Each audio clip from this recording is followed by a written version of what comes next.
अस्सलाम वालेकुम। Sindh online school में तव्हां सभिनी जो भलीकार। मुंहिंजो नालो मोहम्मद उस्मान आहे।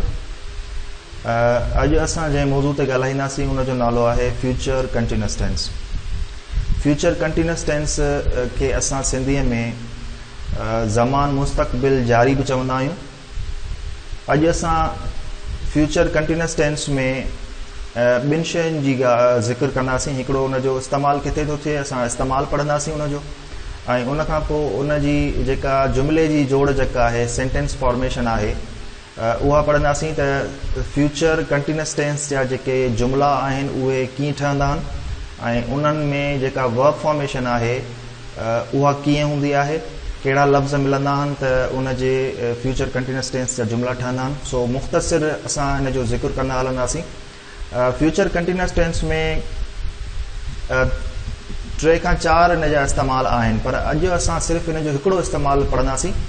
ऐं इन जी वजह इहा आहे त असां सिंपल करे शयुनि खे पढ़ंदासीं, सादो करे पढ़ंदासीं।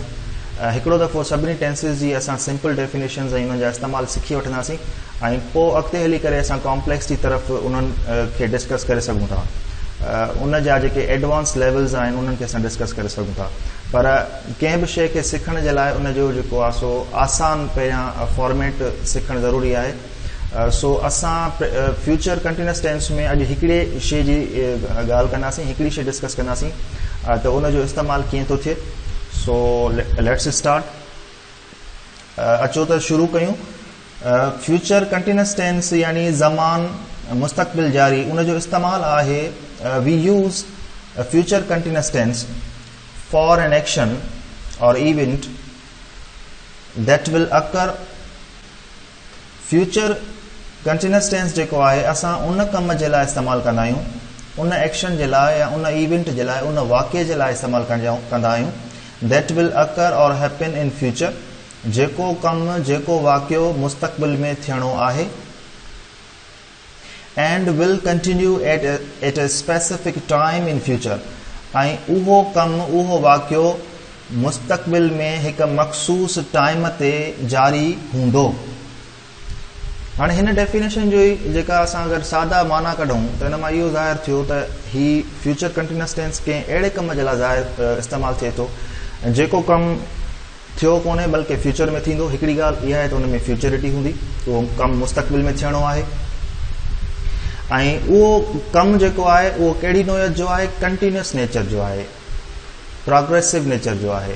उन में हिकु जारी अंसर वारी ॻाल्हि आहे, यानी उहो कमु फ्यूचर में जारी नोयत जो हूंदो। असां हिन जी आसान हिकु डेफिनेशन अगरि जेकॾहिं सम्झूं त तमामु आसान अगरि हिन खे ईअं खणी चई सघे थो त अहिड़ो कमु जेको मुस्तक़बिल में जारी हूंदो, उन जे लाइ असां फ्यूचर कंटिन्यूअस टेंस इस्तेमालु कंदा आहियूं। जीअं गुज़िरियल असांजो जेको लेक्चर हुयो उन में असां फ्यूचर टेंस पढ़ियो हुयोसीं, यानी सिंपल फ्यूचर टेंस। उन में असां जेका ॻाल्हि डिस्कस कई हुईसीं, असां उन में हिकिड़ी ॻाल्हि इहा डिस्कस कई हुईसीं त सिंपल फ्यूचर टेंस जेको आहे उहो मुस्तक़बिल में कंहिं कम जो हुजणु या उन कम जे थियण जा इम्कान हुजनि त उन कम जे लाइ इस्तेमालु थींदो आहे। हिते बि असां उहा साॻी ॻाल्हि था कयूं त फ्यूचर कंटिन्यूअस टेंस उन कम जे लाइ इस्तेमालु थींदो आहे जेको फ्यूचर में थियणो आहे या उन जे थियण जा इम्कान मौजूदु आहिनि। हिकिड़ी ॻाल्हि इहा, पर उहो कमु कहिड़ी नोयत जो हूंदो, उहो कमु हूंदो जारी नोयत जो, यानी मुस्तक़बिल में उहो कमु कुझु वक़्त जे लाइ जारी हूंदो।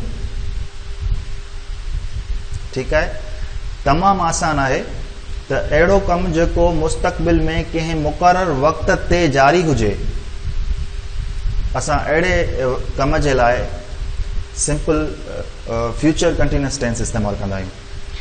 हिते हिकिड़ो मिसाल लिखियो आहे, हिन में Aslam will be studying at 5 PM tomorrow. Aslam सुभाणे 5 बजे शाम जो पढ़ी रहियो हूंदो। हाणे हिन में जे कम जो ज़िक्र थियो आहे त असलम जेको आहे उहो सुभाणे पढ़ंदो। हिकिड़ी ॻाल्हि त इहा, सुभाणे पढ़ंदो मतिलबु फ्यूचर जी ॻाल्हि कई आहे, ऐं कंहिं मुक़ररु स्पेसिफिक टाइम जी ॻाल्हि कई आहे। असां मथे इहो ॿुधाए आयासीं न त an action will be continue at a specific time in future, इन जो मतिलबु आहे त उहो कमु मुस्तक़बिल में कंहिं मुक़ररु वक़्त ते जारी हूंदो। इन जो मतिलबु इहो आहे त Aslam will be studying tomorrow at 5 PM या Aslam will be studying at 5 PM tomorrow. Aslam सुभाणे 5 बजे पढ़ी रहियो हूंदो। त असलम जे पढ़ण जो अमल जारी नोयत जो आहे, पढ़ी रहियो हूंदो। कहिड़े टाइम ते पढ़ी रहियो हूंदो? कंहिं मखसूस वक़्त ते। वक़्तु कहिड़ो ॿुधायो आहे असां? 5 PM। त इन जो मतिलबु इहो आहे त असलम जे पढ़ण जो अमल थियो कोन्हे को, मुस्तक़बिल में थींदो ऐं उहो कंहिं मखसूस वक़्त ते यानी 5 बजे जारी हूंदो, यानी हू पढ़ी रहियो हूंदो। तमामु हिकिड़ी सिंपल ॻाल्हि आहे त अहिड़ो को बि वक़्तु, अहिड़ो को बि कमु जेको मुस्तक़बिल में थियणो आहे ऐं उहो कमु जारी नोयत जो आहे ऐं उहो कमु कंहिं स्पेसिफिक मुक़ररु वक़्त ते थियणो आहे, त अहिड़े कम जे लाइ असां फ्यूचर कंटिन्यूअस टेंस इस्तेमालु। यूज़ेज खां पोइ हाणे असां डिस्कस कंदासीं त सिंपल फ्यूचर कंटिन्यूअस टेंस जी जेका वर्ब फॉर्मेशन आहे उहा कीअं आहे। सो वर्ब फॉर्मेशन जी तरफ़ अचूं था। फ्यूचर कंटिन्यूअस टेंस जी वर्ब फॉर्मेशन जेका आहे उहा कुझु हीअं आहे, सब्जेक्ट प्लस विल बी और shall be. Subject will be और शैल बी। सब्जेक्ट खां पोइ विल बी ईंदो या शैल बी ईंदो, इन्हनि मां को हिकिड़ो ईंदो। विल बी शैल बी जेके आहिनि उहे हिन टेंस में हेल्पिंग वर्ब्स आहिनि। सो विल बी ऐं शैल बी मां को हिकिड़ो ईंदो। सब्जेक्ट खां पोइ प्लस में V1 मतिलबु वर्ब जो फर्स्ट फॉर्म प्लस ING। इन करे थाणूं छो जो असांखे ख़बर आहे त हीउ कंटिन्यूअस टेंस आहे, हिन में लाज़मी तौरु ING फॉर्म ईंदो ऐं असांखे इहा बि ख़बर आहे त ING फॉर्म हमेशह वर्ब जे फर्स्ट फॉर्म सां गॾु ईंदो आहे। तमामु हिकिड़ी आसान ॻाल्हि आहे यादि करण जे हवाले सां त वर्ब जो फर्स्ट फॉर्म जॾहिं बि हूंदो, जॾहिं बि ING हूंदी त वर्ब जो फर्स्ट फॉर्म हूंदो, छो जो ING जेका आहे वर्ब जे फर्स्ट फॉर्म सां लॻंदी आहे। अच्छा, उन खां पोइ ऑब्जेक्ट और उन खां पोइ ऑब्जेक्ट या एडवर्ब या ॿई अची सघनि था। हिते एग्जाम्पल लिखियो आहे, Aslam will B working on Saturday evening. Aslam जेको आहे उहो छंछर जी शाम जो कमु करे रहियो हूंदो। ॾिसो, असलम सब्जेक्ट आहे, ही असांजो हेल्पिंग वर्ब अची वियो विल बी, उन खां पोइ वर्ब जो फर्स्ट फॉर्म ऐं उन खां पोइ हुनजी ING work plus ING working on Saturday evening. On Saturday evening he असांजी प्रेपोजिशन आहे। प्रेपोजिशन इहे असां अॻिते पढ़ंदासीं ऐं ही असांजो एडवर्ब्स आहिनि सैटरडे इवनिंग। चवण जो मक़सदु इहो आहे त असांखे हिन वर्ब फॉर्मेशन ते फोकस कंदासीं त सब्जेक्ट खां पोइ विल बी शैल बी ईंदो, उन खां पोइ first form of verb plus ING ईंदो ऐं उन खां पोइ ऑब्जेक्ट एडवर्ब ऐं जेके बि पार्ट्स ऑफ सेंटेंसिस आहिनि उहे बाद जा ईंदा। असांखे हिन स्ट्रक्चर ते फोकस करणो आहे। ही शयूं असां बाद में पढ़ंदासीं, पर हिते असांजो फोकस हुअणु खपे।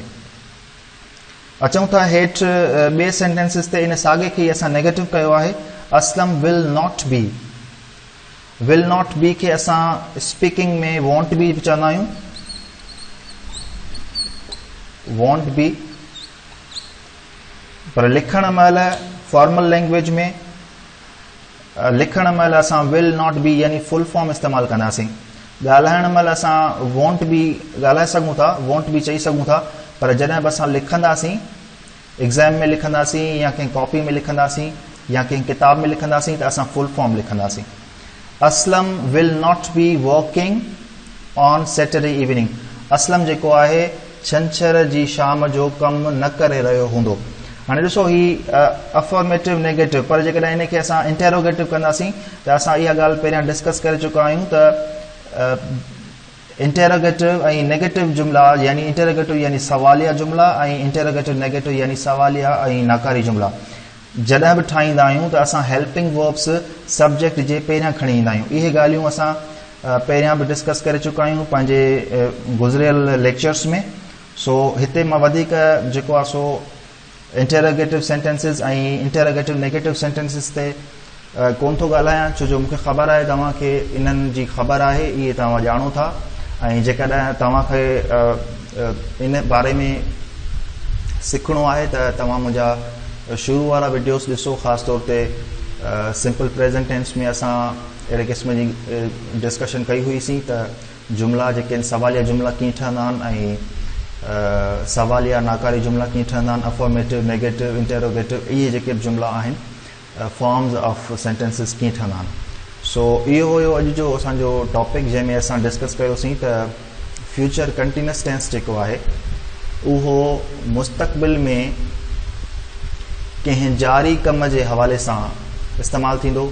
जारी कम उहो जेको कंहिं ख़ासि मुक़ररु वक़्त ते जारी हुजे, अहिड़े कम जे लाइ असां फ्यूचर कंटिन्यूअस टेंस इस्तेमालु कंदा आहियूं।